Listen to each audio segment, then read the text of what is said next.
ከጓደኞቼ ጋር ዘና ብለን ውጪ አምሽተናል። 8 ሰዓት ሆኗል።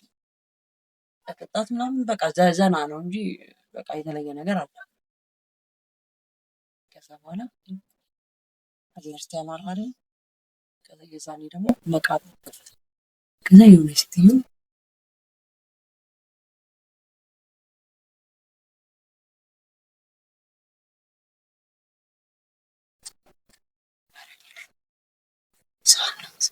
ስምንት ሰዓት ነው ያስፈራል። ከዛ አብራኝ የነበረች ልጅ ደፋር ልጅ ነች። እኔ ታውቂኛለሽ ቦክቧቃ ነኝ። ከዛ ጫማዋን ይዘን ሴትዮ ምንድን ነው ብለን ከዛ ገባ አለች። እሷ ባህሏን ከተላ እየፈራሁ ከዛ የሆነ መቃብር ላይ ልጁ ትመስል እያለቀሰች ነው። ፈራ እሷም የሆነ ሳለ ፈራች። ምክንያቱም ጠለቅ እያለ መቃብር።